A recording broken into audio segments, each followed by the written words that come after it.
Hi, I'm Pastor Scott Seeke from Amazing Grace Lutheran Church in Lawrenceville, Georgia. Thank you for watching this week's sermon. Enjoy.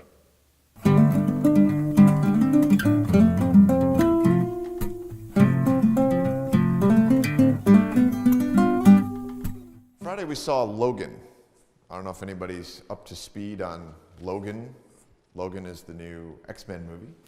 No? I see some shaking of heads. Before I saw it, I would have said, whatever, it's a superhero movie. Afterwards, it's not a superhero movie. I mean, it's technically a superhero movie, but it's not. It's just not. It's a great movie. It's a great movie. And it's different. It's a superhero movie. I'm not going to give it like the whole movie away, don't worry. But it's a superhero movie with, well, it looks at the flip side of superhero movies. I mean, what's this typical plot? You've probably seen everybody's probably seen at least one of the superhero movies now. They're all the rage, right? We've got the Avengers, and we had Iron Man, and we've had X-Men, and Superman. All these superhero movies are out. And the plot is basically all the same, right? You've got a good guy, usually a guy, who's got some flaws, got some things to work on in life, but by and large, pretty solid person who goes and fights these righteous and just battles against, evil forces that are trying to destroy something. And there's, the old Batman sock pow, and the good guys beat up the bad guys die, and everybody celebrates and cheers, goes home. We all feel good because the bad guys got beat up, the good guys won. Logan looks at the flip side because that's not really how life works. Beating somebody up is not really something to celebrate, even if it's for a good cause. If you talk to somebody who's actually been in a war and killed somebody, you'll find out that killing people isn't really cool either. They're not good. But we watch the normal superhero movies, we all go, yippee, that's great. There's this amazing moment in the movie, which kind of sums it up, where Logan is talking to a young person who is like him. And he says, I've done bad things. I've hurt people. She says, I've hurt people too. He says, well, you're going to have to learn to live with that. And she says, they're bad people. And he says, all the same.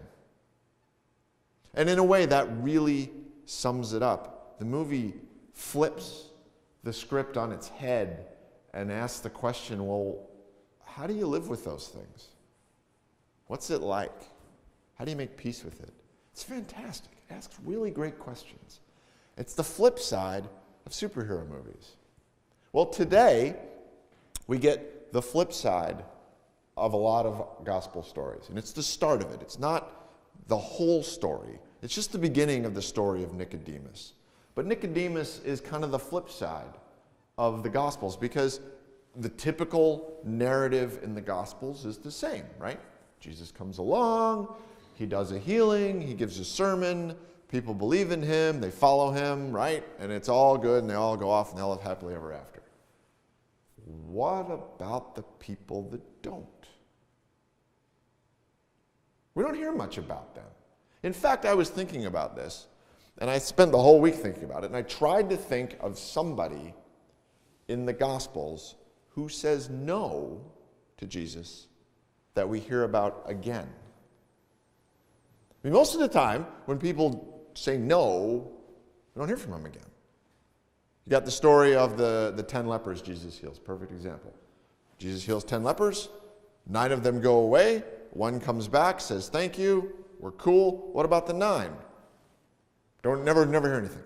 Have no idea. Nicodemus, though, we do. Because Nicodemus, here in this story, he goes to Jesus by night.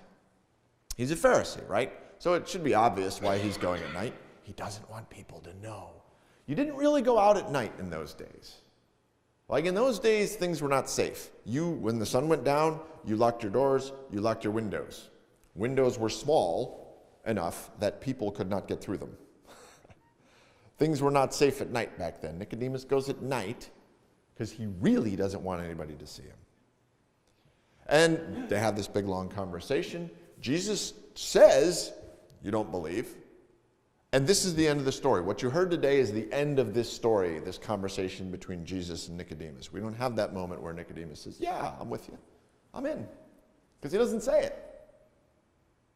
He just doesn't say it. We don't hear from Nicodemus again until Jesus has been arrested.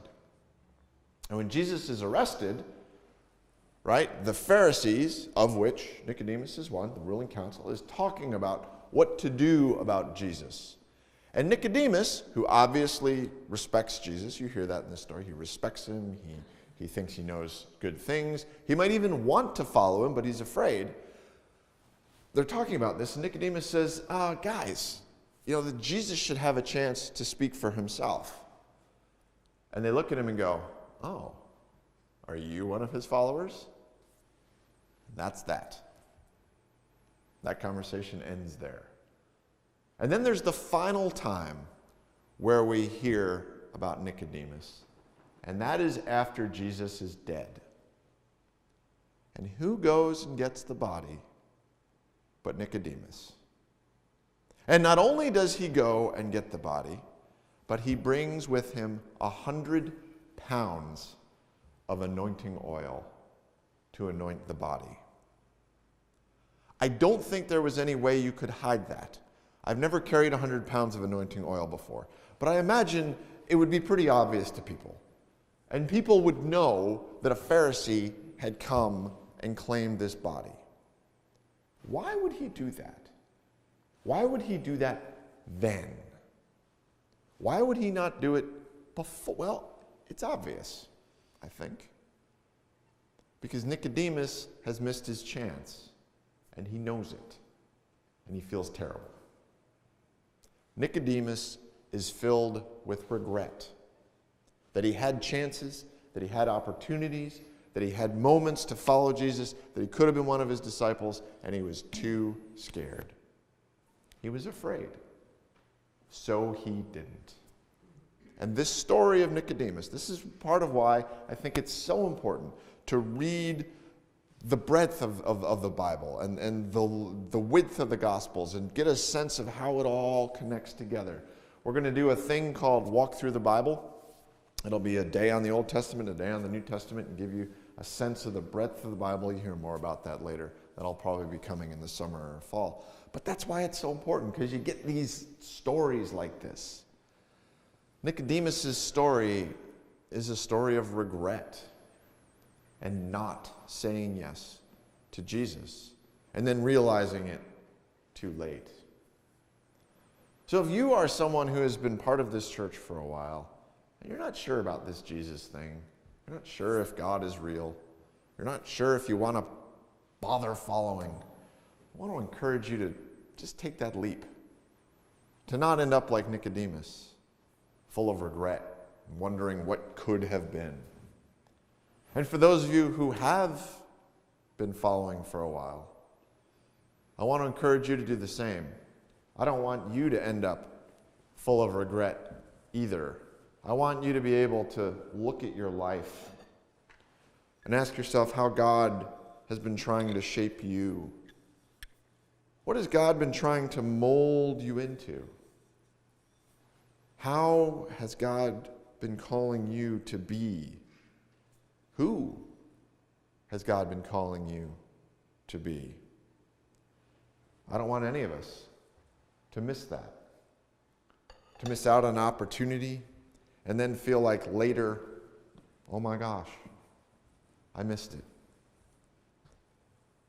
Now, of course, the thing about Nicodemus is he feels like he missed his chance. He didn't, right? Just a few days later, Jesus rises from the dead. Nicodemus gets a second chance. I wish we knew what happened there. I wish we knew whether, Jesus appeared to Nicodemus. I wish we could say for sure that, Nicodemus is like, "Oh, he's back, I'm in," and then he follows and everything's great and he becomes a disciple and he goes somewhere and founds a church. It'd be fantastic. I'd love to hear that story. Maybe that happened. For all we know, it could. I don't know. It'd be great to think about. God is a God of second chances, third chances, fourth chances, fifth chances, 50th chances, 500th chances. God is always going to give you and me and all of us another chance. But wouldn't it be great to not need it? Wouldn't it be great to get it right the first time and not be burdened with the regret that we hear about from Nicodemus? That's my hope and prayer for all of us this Lent, that we can allow the potter to shape us and mold us, and that we can be always paying attention to who God is calling us to be, to live in the freedom that comes with grace to say yes, and to follow and allow God to make us who God is calling us to be. Thanks be to God for God's gift of grace and for never giving up. Let's have the courage to follow. God loves you. So do I. Amen.